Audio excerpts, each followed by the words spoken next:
बाबा साहब का दर्द मेरे दिल में है, क्योंकि मैंने बाबा साहब को यहाँ से तो कम, यहाँ से ज्यादा पढ़ा है। तो वो शख्सियत है बाबा साहब। ये बहुजन समाज जब भूखा नंगा था,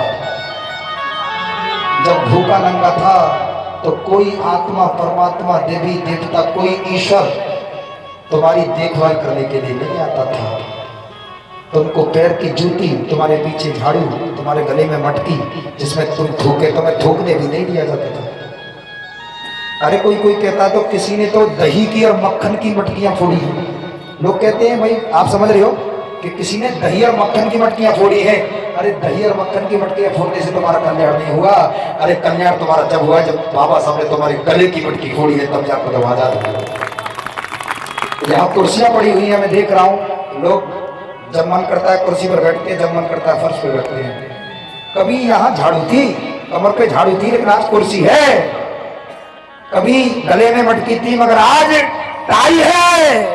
ये किसी और ने नहीं, तुमने ये सालों सौगत मेरी हिम्मत की बदौलत पाई है। बाबा साहब तुम्हारे जीवन में, तुम्हारे मसीहा, तुम्हारे पिता, तुम्हारे मुक्तिदाता, तुम्हारे जीवन दाता, तुम्हारे भगवान, तुम्हारा सब कुछ बन के आए। लेकिन कुछ लोगों ने बाबा साहब की कदर नहीं की। कि जब बाबा साहब आगरा में 18 मार्च सन 1956 में आगरा में जब बाबा साहब आए, तो बाबा साहब मंच पर अपना संबोधन देते हुए रो रहे थे। मेरी बहनों, बात है, रो रहे थे और कह रहे थे कि मेरे भाइयों, ऐ मेरी बेटियों, ऐ मेरे भाइयों, मैं तो अब बूढ़ा हो चला हूं। मेरी सांसों का अब कोई भरोसा नहीं है कि मैं कब दुनिया से चला जाऊंगा। मैं इस मिशन कारवां को यहाँ तक चलाते चलाते इसे बड़ी मुश्किल से यहाँ तक लाया हूँ। अरे इस मिशन को, इस कारवां को आगे लाने के लिए मैंने तमाम बेइज्जतियां, तमाम आपदाएं, तमाम मुसीबत सही। अरे जहाँ तक कि मेरे 4 छोटे छोटे नन्हे नन्हे बच्चे आपकी खातिर इस दुनिया से चले गए, मैं बड़ी मुसीबतों से इस मिशन को यहाँ तक लाया हूँ।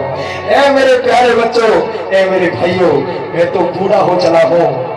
मैं आपसे बस एक ही बात मांगता हूँ कि हो सके तो मेरे इस मिशन को आगे बढ़ा देना। अगर तुम आगे ना बढ़ा सको तो मेरा तुमसे कहना कि कृपया करके इसे यही रहने देना, इसे पीछे मत जाने देना। बाबा साहब ने आगरा में तुमसे और मुझसे कहा।